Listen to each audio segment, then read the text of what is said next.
Hello, my name is Alexander Isles and welcome here to the Great North Museum Hancock in Newcastle upon Tyne.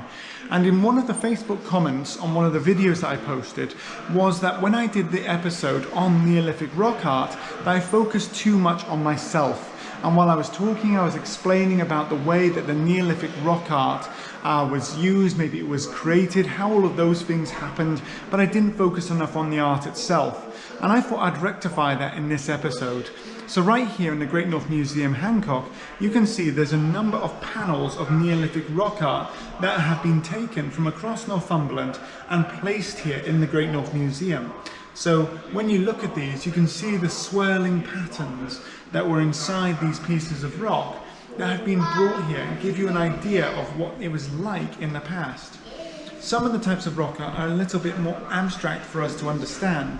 So rather than the interlaying patterns of circles within circles, right here you can just see that someone's come along and they've put these deep cups into the holes and then some lines around them as well.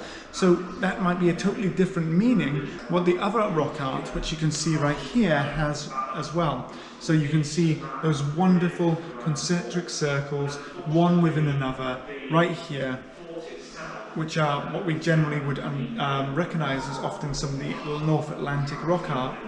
But this one here almost seems out of place in contrast. Over here, this is a slightly different one. This here has almost got a rectangular shape where the four cups that have been carved into the stone have been connected together.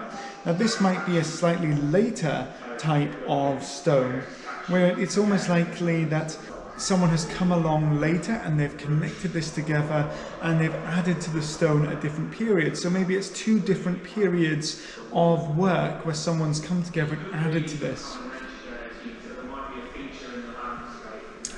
Right here you can see much more of what you would recognize maybe as Neolithic rock art. So starting in the bottom left, you can see there's 3 dots right there, and along the bottom there are these small little holes that have been chiseled or drilled into the work.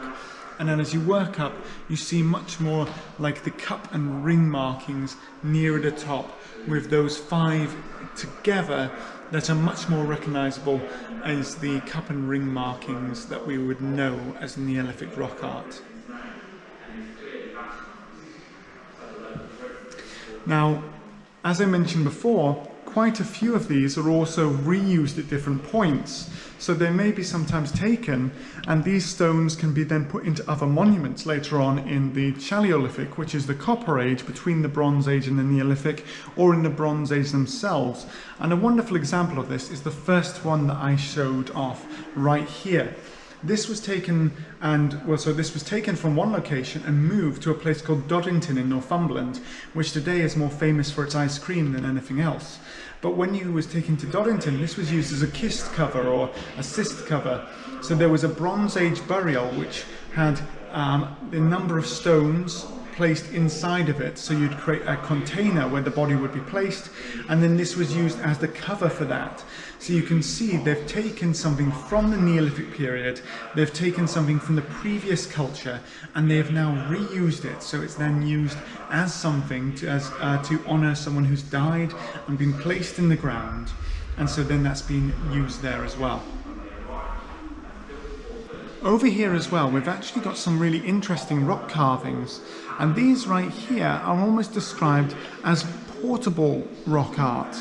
And so again, this is where a larger piece of stone possibly has been broken up, or it's been just carved into it with the cup markings, and when the cup markings have been carved into, these are then transportable. So maybe this is a part of a larger ritual, or you carried this with you, and it's a part of a larger panel of work that would be seen throughout the whole region. So here is a wonderful example of these more portable examples of the rock carvings that could maybe be taken from one place to another, and possibly could be dated more to the early Bronze Age or to the Paleolithic, where the new population are coming in from mainland Europe, which we would refer to later as the Beaker people, and they are now breaking up the previous Neolithic monuments and transporting them to different places for their own purposes, maybe to claim the land or because of the spiritual importance to the previous individuals, and it's about controlling and power in their own right. Recent research has suggested that with a chisel like number 4 right here, that it would only take a couple of hours to produce a cup and ring decoration on one of these stones. So that almost suggests that over a couple of days you could make some very impressive rock art during the Neolithic period.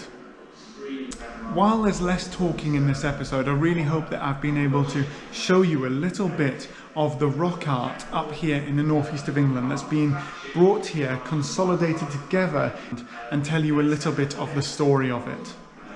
Thank you so much for watching, and as always, please do like and subscribe, share it with your friends, and if you'd like to support me further, I do have a Patreon which you can use to help me to actually expand the work that I do as well. But as always, I hope you'll join me for another episode shortly.